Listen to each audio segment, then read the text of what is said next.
بسم اللہ الرحمن الرحیم۔ آج کل پاکستان کے اندر امپورٹڈ سرکار اور رجیم چینج، یہ دو لفظ بہت زیادہ بولے جا رہے ہیں، اور اس سلسلے میں کافی جذباتی تقاریر بھی کی گئی ہیں۔ گزشتہ دنوں میں یہ اسلام آباد کلب کے اندر جو ایک پروگرام ہوا ان کا، جس میں عمران خان صاحب بھی موجود تھے، تو ان کی موجودگی میں کچھ صحافیوں نے بڑی دھواں تقاریر کیں، بہت ہی زیادہ جوش اور جذبے کا اظہار کیا، اور خاص کر عمران خان، ریاض اور ایک پیرزادہ صاحب ہیں اور ایک امیر صادق صاحب، ایاز اس طرح کا کوئی ان کا نام ہے، وہ بھی صحافی ہیں، سینئر صحافی ہیں۔ یہ سارے لوگ انہوں نے بہت زیادہ اپنے جذبات کا اظہار کیا، جس کی وجہ سے ان کو اس کا خمیازہ بھی بھگتنا پڑا۔ کسی کے اوپر حملہ ہوا، کسی کے گھر میں جا کے تلاشیاں لی گئیں اور ہراساں کرنے کی کوشش کی جا رہی ہے۔ میرا مسئلہ یہ ہے کہ دیکھو، یہ رجیم چینج کے اوپر اتنا زیادہ واویلا ہے، اتنا جوش ہے، لیکن پورا دین چینج کر دیا گیا، اس کے اوپر کوئی چند جملے بولنے کے لیے تیار نہیں ہے۔ پورا دین تبدیل کر دیا گیا بیرونی مداخلت سے اور اندرونی سازشوں کی وجہ سے۔ بیرونی مداخلت یعنی شیطان کی مداخلت، ابلیس کی مداخلت، اور اندرونی جو جتنے ہمارے یہ اکابرین گزرے ہیں، جتنے یہ بڑے بڑے صوفی گزرے ہیں، عبدالقادر جیلانی ہوں، محی الدین چشتی ہوں، علی اجویری ہوں، مجدد الفسانی ہوں، اور یہ بڑے بڑے جتنے نام آتے ہیں، چاہے احمد بن حنبل سے لے کر ابن تیمیہ، ابن قیم، ابن حجر عسقلانی، ان سب نے یہ عقیدہ دیا امت مسلمہ کو تحفے کے طور کے اوپر کہ یہ مردہ زندہ ہو جاتا ہے، یہ دیکھتا ہے، پہچانتا ہے، یہ جواب دیتا ہے۔ تمہیں اگر وہ نظر نہیں آ رہا تب کیا، وہ تو آپ کو دیکھ رہا ہے، بابا جی آپ کو دیکھ رہے ہیں۔ تو اس طرح پورے دین کا مزاج بدلی کر دیا گیا، اور تاکہ یہ مزاروں کے سامنے سجدے شروع ہو گئے، سجدے کرتے ہیں یہ بڑے بڑے جتنے بھی ہمارے کابرین ہیں، یہ سجدے کرتے ہیں وہاں، اور لیکن اس کو شرک ماننے کے لیے تیار نہیں ہیں۔ حافظ سعید صاحب نے ایک دفعہ کہا تھا کہ یہ جو قبروں کے اوپر ماتھے رگڑے جاتے ہیں اور سجدے ہوتے ہیں، دیے جلائے جاتے ہیں، یہ اس طرح کا شرک نہیں ہے جس طرح مشرکین مکہ کرتے تھے۔ تو اس پر ان کی تقریر کے اندر کچھ لوگ کھڑے ہو گئے، تو اندازہ لگائیے اس طرح ان کا یہ دماغ اب پورا تبدیل کر دیا گیا ہے۔ تو میرا کہنا یہ ہے میرے بھائیوں، جتنی آپ کی یہ کوششیں، آپ کا جوش اور جذبہ، کاش اتنا اللہ کے دین کے لیے ہوتا تو آج دنیا کا نقشہ بدلی ہو چکا ہوتا۔ اور وہی آپ کی روٹین شروع ہو گئی ہے، وہی رونا دھونا شروع ہو گیا۔ یہ پرانے کھلاڑی، ان کے ساتھ آپ کیسے کھیلیں گے انہی کے رنگ کے اندر، اور پھر کیسے جیتیں گے؟ اب دیکھیں، کبھی وہ عدالت یہ فیصلہ کرے گی، عدالت کے اندر یہ کیس لگا دیا گیا، عمران خان صاحب ہر چیز کو عدالت کے اندر لے کے جا رہے ہیں۔ وہ عدالت جنہوں نے اس کو اقتدار سے نکالا ہے، رات کو لگی ہے، اور آپ سمجھ لیجئے وہی قاتل اور وہی عادل کا معاملہ ہے، اور ان کے اوپر اب وہی رنگ چڑھ گیا ہے جو سارے سیاستدانوں کا ہوتا ہے۔ سیاست سیکھ گئے ہیں، تو سیاست کے اندر ایک دوسرے کے اوپر کیچڑ اچھالنا، گالی دینا، تاکہ فضل الرحمان صاحب نے کہہ دیا کہ وہ جو میں اس کو یہودی ایجنٹ کہا کرتا تھا وہ ایک سیاسی بیان ہے۔ تو اندازہ لگائیے اس سے بڑا کوئی دین کا مذاق، انسانیت کا مذاق، پاکستان کا مذاق ہو سکتا ہے؟ پھر بھی لوگوں کی، عوام کی آنکھیں نہیں کھل رہی ہیں، پھر بھی عوام انہی کو کہتی ہے۔ ایک دفعہ پھر شعر آئے گا، دوسرا کہتا ہے نہیں اگلا پرائم منسٹر ہم عمران خان صاحب کو دیکھ رہے ہیں۔ وہ پہلے انہوں نے کیا کیا تھا، اور سب کی تقاریر میں نے سنی ہے، جتنے بھی یہ لیڈر گزرے ہیں، سب کا اینڈ جا کے کہاں ہوتا ہے کہ وہ والا پاکستان ہم بنائیں گے جو علامہ اقبال صاحب نے خواب دیکھا تھا، اور جو محمد علی جناح صاحب نے جس کے لیے کوشش کی تھی۔ گویا یہ ان کے آئیڈیل ہیں، اور یہ دونوں شخصیات ان کے آئیڈیل ہیں۔ اور اگر آپ غور کرو میرے بھائیوں، میرا آپ سے سوال ہے، غور کرو اپنے آپ سے، تنہائی اگر کبھی میسر ہو، یہ دونوں شخصیات کیا انہوں نے خود دین اسلام کو کبھی اپنے اوپر نافذ کیا ہے؟ کوئی اپنے اوپر بھی انہوں نے نافذ کیا تھا؟ کوئی کیا یہ آئیڈیل ہیں؟ کیا یہ بالکل ایسے ہیں، نمونہ ہیں کہ جن کو کوٹ کیا جائے، جن کے فرمودات کو پیش کیا جائے کہ محمد علی جناح، قائد اعظم محمد علی جناح صاحب نے فرمایا، یا علامہ اقبال شاعر مشرق صاحب نے یہ فرمایا؟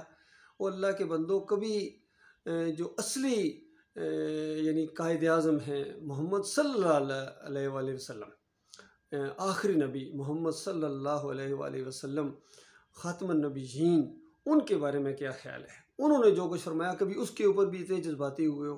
نبی علیہ السلام نے فرمایا تھا کہ دیکھو قبروں کو کچا رکھو، ان کے اوپر مزار نہ بنے۔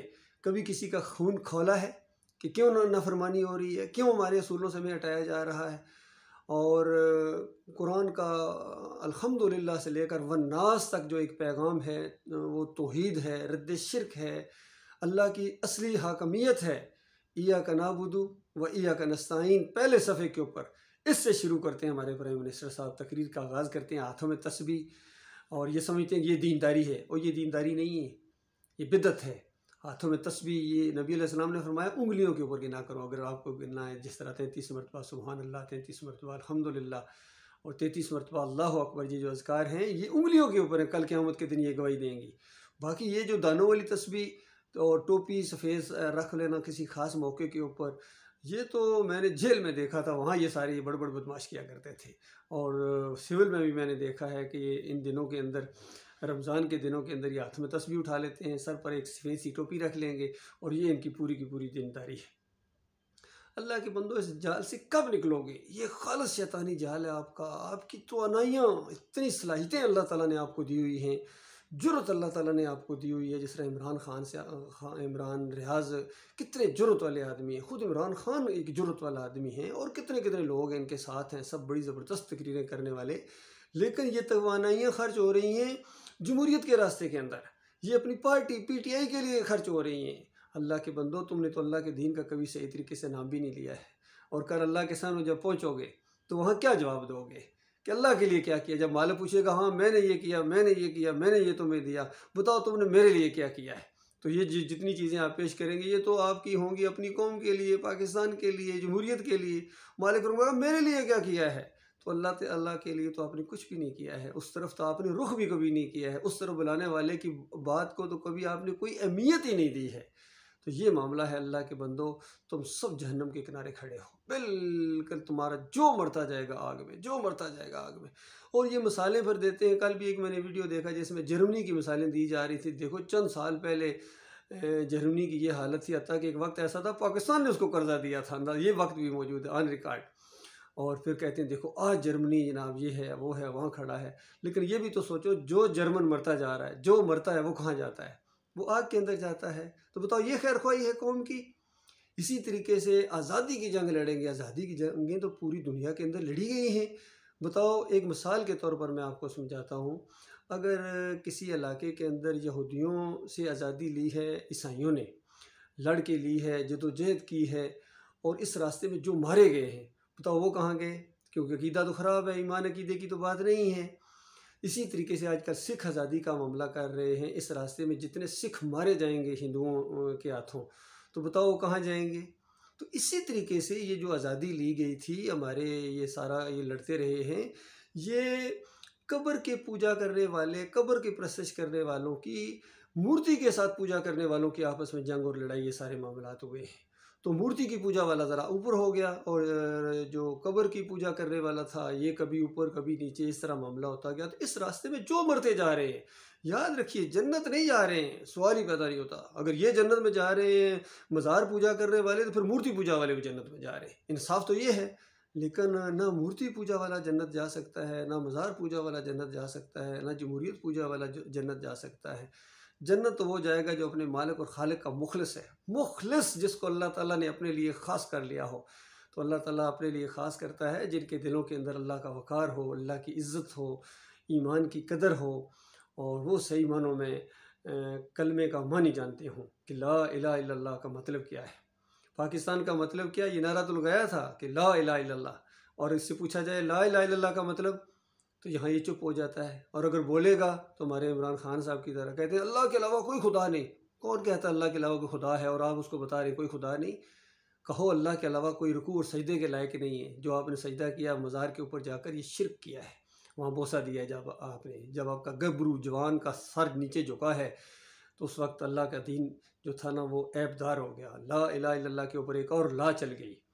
تو یہ معاملہ ہے اللہ کے بندو۔ آج پاکستان کی مثال، یہ جتنے سارے معاملات ہیں ایسے ہیں جس طرح میچ کسی اور چیز کا ہو اور پوری پریکٹس آپ کسی دوسری گیم کی کر رہے ہیں، یا ایک کھیل کے اوپر کسی دوسری فیلڈ کے کوچ کو آپ لگا رہے ہیں اور وہ ان کی ٹریننگ کر رہا ہے، تو وہ کیسے ٹریننگ کرے گا؟ تو یہ معاملہ ہے، آپ کی فیلڈ جس طرح یہ ہے، یہ وہ چیز نہیں ہے جو اللہ تعالیٰ نے آپ سے مانگی ہے۔ اللہ نے ایمان خالص کے لیے اس پوری کائنات کو پیدا کیا ہے، تمہیں اپنی بندگی کے لیے پیدا کیا ہے کہ تم اللہ کے بندے بنو گے۔ خود پہلے اللہ کے بندے بنو اور پھر دوسروں کو اللہ کی بندگی کی طرف دعوت دو۔ نہ آپ خود اللہ کے بندے بنتے ہیں، نہ اپنی قوم کو اللہ کی بندگی کی طرف دعوت دیتے ہیں۔ یاد رکھیے، یہ جو مہنگائی کا زور، یہ ساری چیزیں، یہ اللہ کا عذاب ہے تمہارے اوپر، عوام کے اوپر اللہ کا عذاب ہے ان کے شرک کی وجہ سے۔ اور چادریں چڑھاؤ، اور یا علی مدد کے نعرے لگاؤ، اور یا رسول مدد کے نعرے لگاؤ، کیوں نہیں مدد کے لیے آتے ہیں تمہاری اس مشکل مصیبت کے اندر؟ اس سے بھی زیادہ کوئی مشکل مصیبت تمہارے اوپر ہو سکتی ہے؟ کراچی والوں کی بجلی 12 گھنٹے سے زیادہ بند کی جا رہی ہے۔ کہاں گیا عبداللہ شاہ غازی؟ کہاں گیا یہ سارے 7 والے اور فلاں والے؟ کیوں نہیں تمہاری بجلی کو بحال کرتے ہیں؟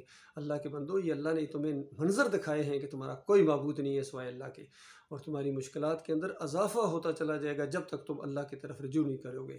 مالک فرماتا ہے وَلَا نَذِيقَنَّهُم مِّنَ الْعَذَابِ الْأَدْنَىٰ دُونَ الْعَذَابِ الْأَكْبَرِ لَعَلَّهُمْ يَرْجِعُونَ، کہ ہم ان کے اوپر عذاب کے چوکے یہ چلاتے رہیں گے اور ان کو ہلکے عذاب کے مزے سکھائیں گے اس بڑے عذاب سے پہلے، تاکہ یہ ہماری طرف پلٹے۔ بڑا عذاب چاہے موت کی شکل میں آ جائے، چاہے بڑا جس طرح عذاب آتا ہے یا قیامت کا وہ زلزلہ آ جائے، اس سے پہلے اللہ تعالیٰ جو آپ کو جھنجھوڑتا ہے، پکڑتا ہے، یہ اپنی طرف رجوع کرنے کے لیے کہ اللہ کی طرف رجوع کرو، اللہ کو اپنا اکیلا معبود مانو، اور ان سارے بتوں کو، ان مزاروں کو، یہ جو مسلمانوں کے بت ہیں، یہ مسلمانوں کے مندر ہیں جس کو مزار شریف کہا جاتا ہے، جہاں عرس اور میلے ہوتے ہیں، جہاں حلیم گھوٹے جاتے ہیں، جہاں بڑی بڑی دیگیں پکتی ہیں، چادریں چڑھتی ہیں، حق باہو بے شک باہو کے نعرے لگتے ہیں، یا بری کر کھری کے نعرے لگتے ہیں، یہ مسلمانوں کے بت قدے ہیں۔ جب تک ان بت قدوں کو نہیں ڈھاؤ گے، تمہاری کوئی خیر، کوئی نیا، کوئی تبدیلی نہیں آ سکتی ہے تمہارے اندر۔ تمہیں اسی طرح مار پڑتی رہے گی، ذلت اور خواری تمہارے ساتھ چمٹی رہے گی،